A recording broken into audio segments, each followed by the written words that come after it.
மதுரைக்கு வரவழைத்தது முருகன். அந்த வெற்றிவேல் முருகனுக்கு என்னை வளர்த்தது முருகன். அந்த வீரவேல் முருகனுக்கு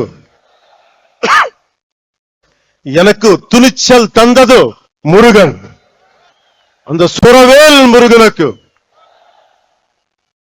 மதுரைக்கும் முருகனுக்கும் நெருக்கம் அதிகம். முருகனின் முதல் அறுபடை வீடும் கடைசி அறுபடை வீடும் மதுரையில் தான் உள்ளன. மதுரை என்பது மீனாட்சி அம்மன் பட்டினம். மீனாட்சி அம்மன் தாய் பார்வதியின் அம்சம்.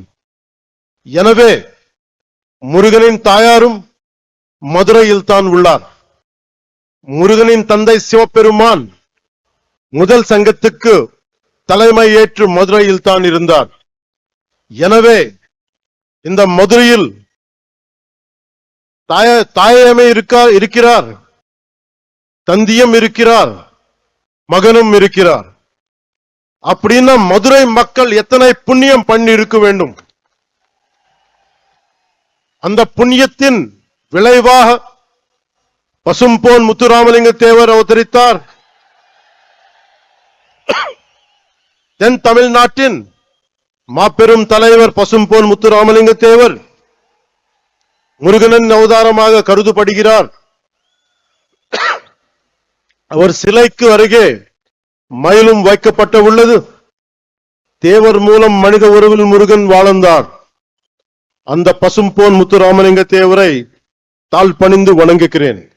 இன்று மீனாட்சி அம்மன் கோயிலுக்கு போறோம், அருளை பெருக்கிறோம், குங்குமம் பெருக்கிறோம், பிரசாதம் கிடைக்கிறது. ஆனால் இந்த தலைமுறைக்கு தெரியாத ஒரு விஷயத்தை சொல்ல போகிறேன். ஒரு காலத்தில் மதுரையே இருண்டு கிடந்தது. நமக்கு ஒளி கொடுக்கும் மீனாட்சி அம்மன் கோயிலில் ஒளி இல்லை. நமக்கு சிந்தூர் கொடுக்கும் மீனாட்சி அம்மன் கோயிலில் சிந்தூர் கொடுக்க ஆள் இல்லை. எந்த ஒளிப்பாடும் இல்லை. கோயில் நொறுங்கி போய் இருந்தது. ஏன் தெரியுமா? 14ஆம் நூற்றாண்டு தொடக்கத்தில் மதுரையை மாலிக் கஃபூர் லூட் பண்ணினான். அதன் பிறகு 60 வருஷங்களுக்கு மீனாட்சி அம்மன் கோவிலில் விளக்கு இல்லை. மீனாட்சி அம்மன் கோயில் மூடப்பட்டிருந்தது. அது மதுரையின் இருண்ட காலம். 14ஆம் நூற்றாண்டின் முடிவில் மதுரையில் மீண்டும் ஒளி பிரிந்தது. அந்த ஒளி விளக்கை ஏற்றி வைத்தார் விஜயநகர இளவரசர் குமார கம்பனன். இதுல இருந்து என்ன தெரிந்தது? நமது நாட்டு நம்பிக்கைக்கு அழிவில்லை, அதுவும் யாராலும் அழிக்க முடியாது. நமது கலாச்சாரம் ரொம்ப ஆழமானது.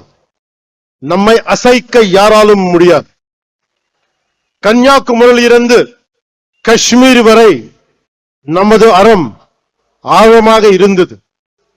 அது இன்றும் ஆழமாக இருக்கிறது, இனியும் ஆழமாக இருக்கும். இதுதான் இந்த தெய்வீக பூமியின் பலம்.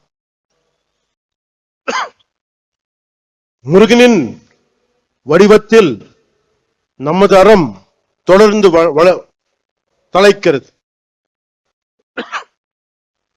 அறம் என்பது என்ன? உலகை தீமை சூழும் போது அதை அறுப்பது அறம். எல்லோரையும் சமமாக பார்ப்பது அறம். தீவர்களை செய்வது அறம். தீவர்களை வதம் செய்வது அறம். அதன் பெயரே புரட்சி. அது செய்பவரே புரட்சி தலைவர்.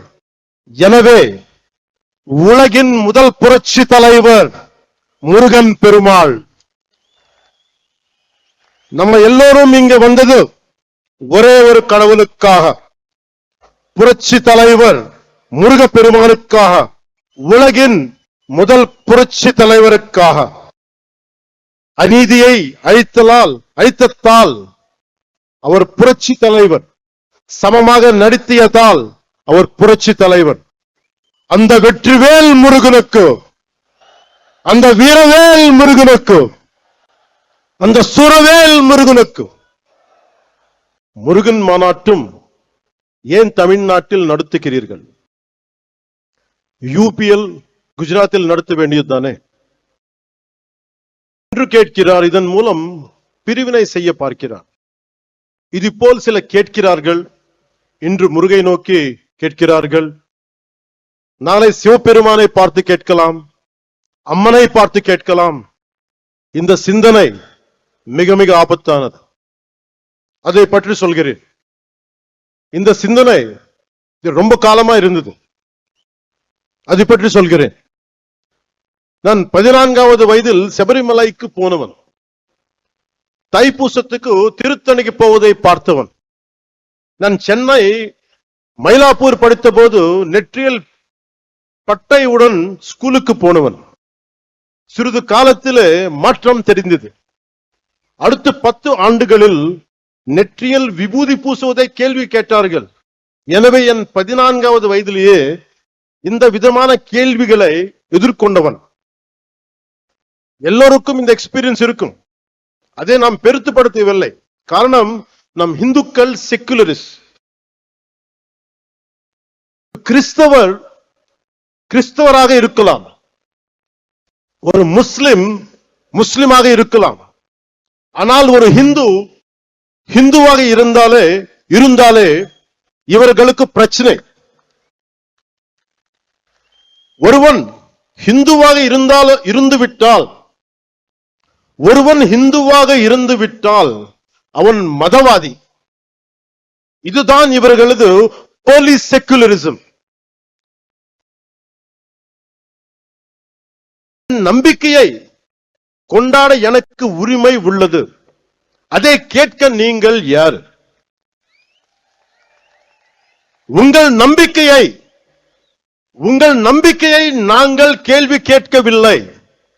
அதே நாகரிகத்தை நீங்கள் கடைபிடியுங்கள். என் மதத்துக்கு மரியாதை கொடுக்க விட்டாலும் பரவாயில்லை, அவமரியாதையை செய்யாதீர்கள். முருகனை பற்றி கேள்வி கேட்கும் நீங்கள் அரேபியாவில் இருந்து வந்த மதங்கள் பற்றி இதே கேள்வியை நீங்க கேட்க முடியுமா? அதற்கான துணிச்சல் உங்களுக்கு உண்டா?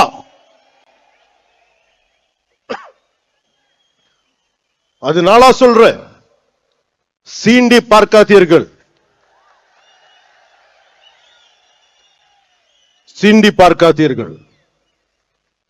சாது மிரண்டால் காடு கொள்ளாது.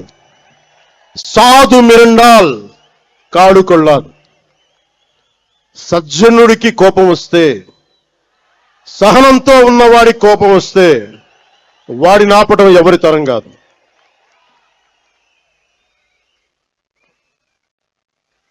முருகன் தமிழ் கடவுள். ஆனால் அவர் எல்லா இடத்திலும் பறந்து இருக்கிறார்.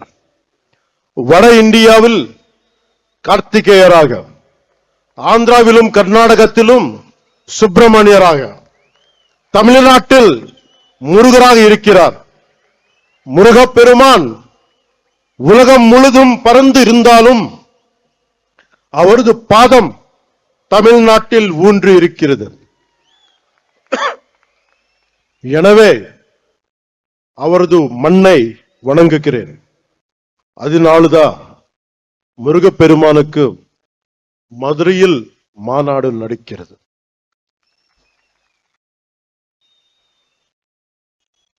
அதனால்தான் இந்த மாநாட்டுக்கு நாம் எல்லாமே வந்திருக்கிறோம். இங்கு சிலர் நிறத்தை வைத்து அரசியல் செய்கின்றனர். நமக்கு நிறத்தில் எந்த பேதமும் இல்லை. கிருஷ்ண பகவான் கருப்பு, காளி மாதா கருப்பு. நாம் நிறத்தின் வழியாக பார்ப்பதில்லை, அகத்தின் வழியாக பார்க்கிறோம். ஆனால் இங்கு கருப்பு நிறத்தை வைத்து கடவுளை சீண்டும் கூட்டம் உள்ளது. நம்மை இணைக்கும் முருகனை சீண்டி பார்க்கிறது ஒரு கூட்டம். கந்த சஷ்டி கவசத்தை கிண்டல் செய்தனர். அவர்களுக்கு கிண்டல் செய்யும் உரிமை உள்ளது. அந்த உரிமையும் ஜனநாயகம் கொடுத்துள்ளது. அவர்கள் என் கடவுளை கேலி செய்தனர், என் கலாச்சாரத்தை கேலி செய்தனர், என் பண்பாட்டை கேலி செய்தனர், என் பார்வையை கேலி செய்தனர்.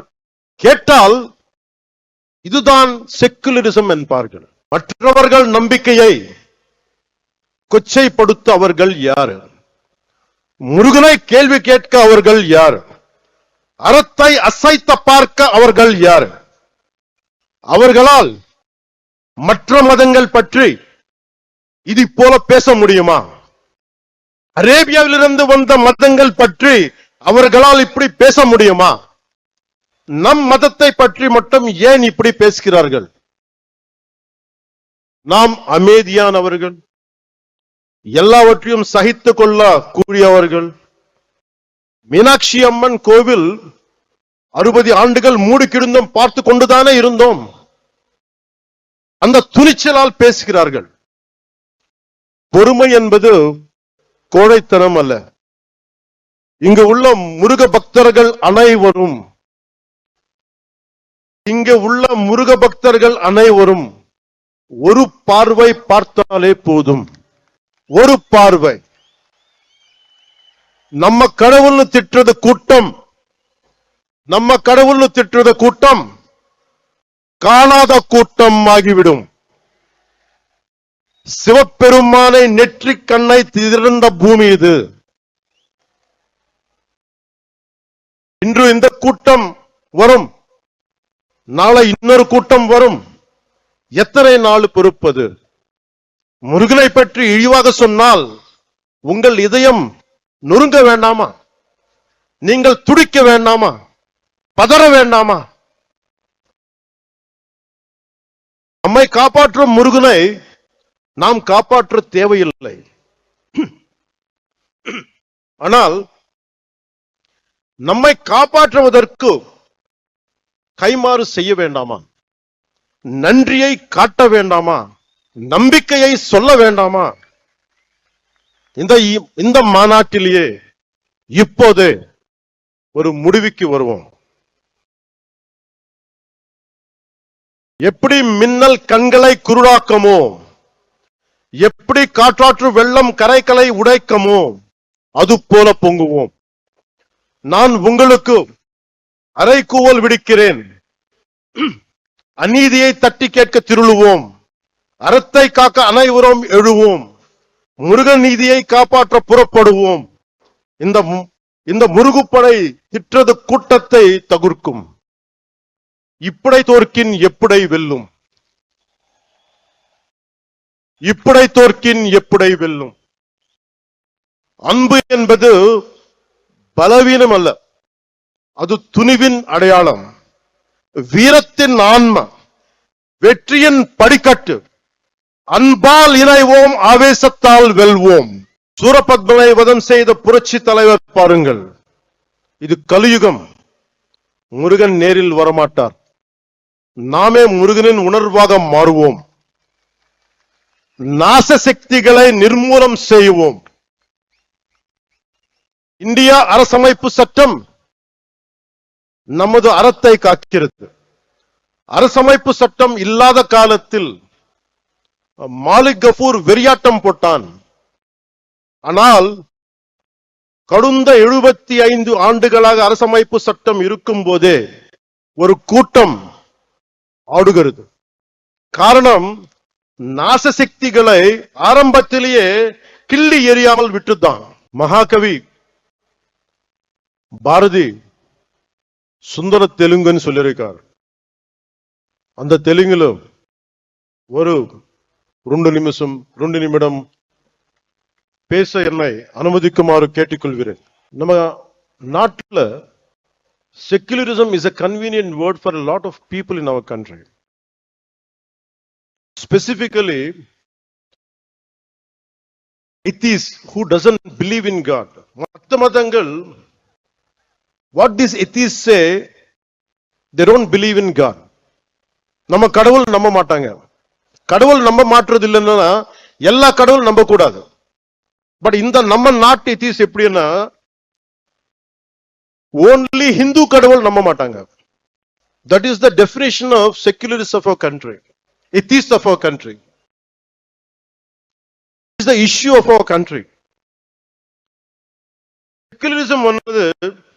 Secularism means no discrimination against anybody in the name of religion. நம்ம நாட்டுல secularists வந்து no discrimination against anybody in the name of religion except Hinduism, except Hindu gods and Hindu culture. Hindu culture ne திட்டிட்டேங்க, Hindu gods ne abuse பண்ணிட்டேங்க. That is secularism for them. They don't have the guts to point out any other religion except Hindu dharma. இந்த நாத்திகர் கூட்டத்துக்கு, secularist கூட்டத்துக்கு அரசமைப்பு சட்டம் கொடுத்த one great weapon is there. அது என்ன? freedom of speech, பேச்சு சுதந்திரம், இஷ்டத்துக்கு பேசுறது. நம்ம கடவுளை திட்டுறது பழக்கம் ஆயிடுச்சு. கடவுளை திட்டினாலும் நம்ம எல்லாரும் கோவப்படக்கூடாது, கவலைப்படக்கூடாது. ஏன்னா அது பேச்சு சுதந்திரம். அவர் திட்டிட்டே இருப்பாங்க, நம்ம மட்டும் நிம்மதியா இருக்கணும். ஏன்னா நீங்க இந்துக்கள். இது மாறணும். This has to change. If this does not change, it would be very difficult to sustain our religion, our dharma. Anywhere in our country, being a Hindu, I'm not a fanatic Hindu, I'm a committed Hindu. I respect Islam, I respect Christianity. Only na கேக்குறது என்னன்னா, don't disrespect my Hindu dharma. நம்ம அறம் பத்தி நீங்க எதுவுமே சொல்லாதீங்க. This is my pleading. சுண்டலிகள் ஆயிரக்கணக்கில் படை எடுத்தாலும் ஒரு நாகுபாம்பு பார்த்து சீறினால் போதும், அந்த எலிக்கூட்டம் காணாத போய்விடும். அதுபோல நமது எதிரிகள் எவ்வளவு பேர் இருந்தாலும் முருகனின் தந்தை சிவபெருமான் கழுத்தில் உள்ள நாகம் பார்த்தாலே போதும், காணாத போய் விடுவார்கள். எனவே மாற்றம் வருவது உறுதி. Change is bound to happen. మార్పు తథ్యం. మనం అనుకున్నది సాధిస్తాం, మన ధర్మానికి నిలబడతామని తెలియజేసుకుంటూ మీ అందరికీ நன்றி, வணக்கம். மாற்றம் ஒன்று மாறாதது. நிச்சயமாக தர்மத்தின் தலைமை நிலை நின்று, தர்மத்தின் பாதை நின்று நாம் ஜெயிக்கத்தான் போகிறோம், ஜெயித்து காட்டுவோம் என்று கூறி நான் வணக்கம் கூறுகிறேன். முருகனை நம்பினால் வெற்றிதான், முருகனை நம்பினால் உயர்வுதான், முருகனை நம்பினால் எழுச்சிதான். அந்த வெற்றிவேல் முருகனுக்கு அரோகரா, அந்த வீரவேல் முருகனுக்கு அரோகரா, அந்த சூரவேல் முருகனுக்கு அரோகரா. நன்றி, வணக்கம்.